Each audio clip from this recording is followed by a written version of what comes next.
À Saint-Georges de Didonne, près de Royan, le groupe vacanciel propose la détente et la découverte de la Charente-Maritime à partir d'un vaste domaine arboré de pins.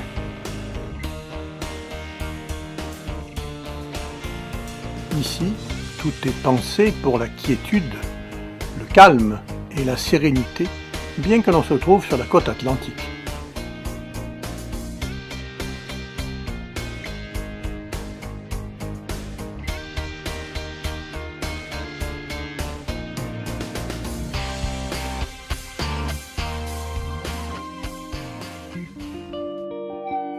Nous sommes à l'entrée de l'estuaire de la Gironde, à la pointe de Suzac, où les eaux de la Garonne et de la Dordogne se mêlent à celles de l'océan.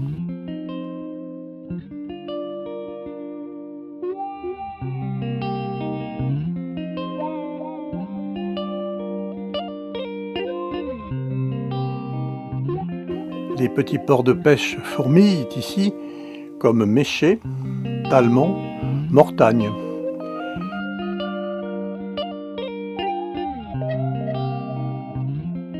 Et les cigognes ont élu domicile dans ce sanctuaire protégé. Mais le climat de ce début juin, en nous éloignant des plages, va nous permettre de découvrir le patrimoine grâce aux excursions de Pierre-Bastien Montigny, responsable d'animation vacancielle.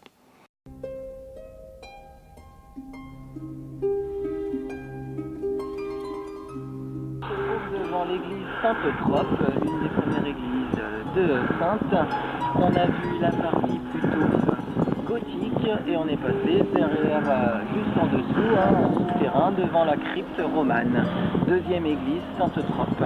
Et on va foncer devant le quartier Saint-Pierre maintenant.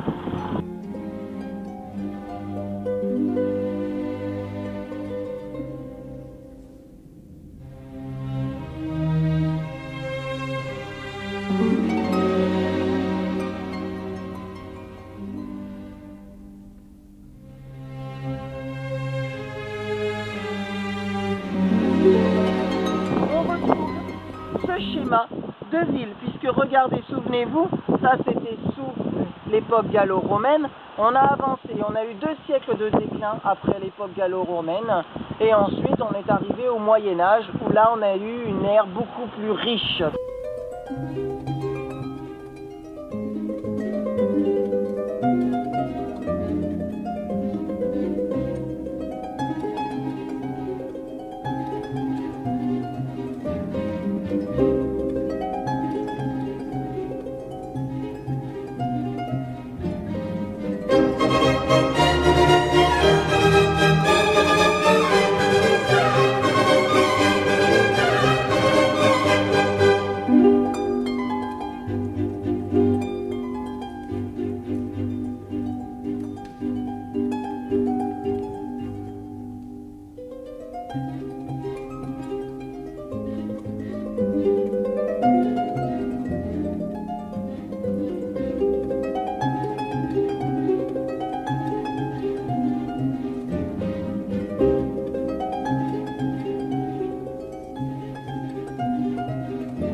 À Jonzac, 2 moulins, un moulin à eau et un moulin à vent qui produit une excellente farine.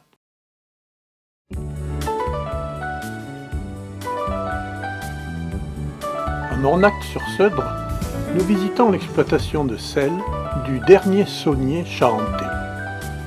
Nous sommes émerveillés devant l'ingéniosité des canaux et bacs de production, très dépendants de la climatologie.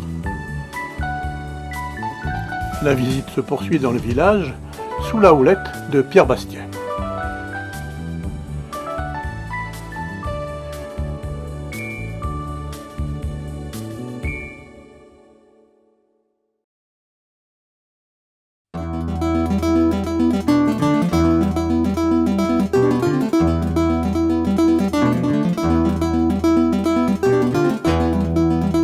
On avait une protection ici, de ce côté, et on avait une autre tour qui était tout simplement, on en parlera tout à l'heure, l'église, puisque cette église, pour ceux qui ont vu Morlaix-sur-Seudre, avait aussi, on en revoit encore, hein, puisqu'on voit bien que le clocher est encore carré, hein, on avait bien sûr, bien entendu, une tour carrée pour un tour de guet dans cette église. On retrouve aussi, regardez, sur cette colonne du milieu, on retrouve un cercle. Ce cercle, c'est tout simplement une horloge solaire. On avait énormément d'horloges solaires sur l'église de Talmont, l'église Sainte-Radegonde, tout simplement parce qu'elle était très bien exposée.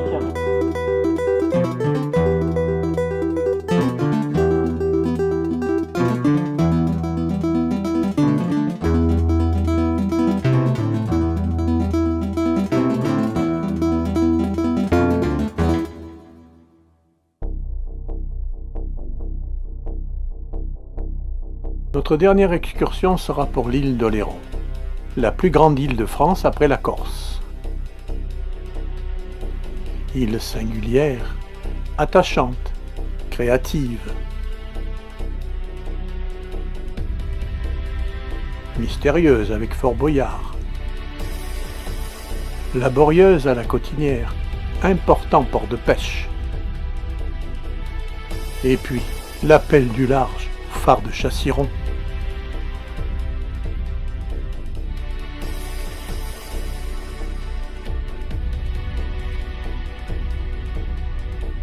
Merci Pierre Bastien pour toutes ces découvertes.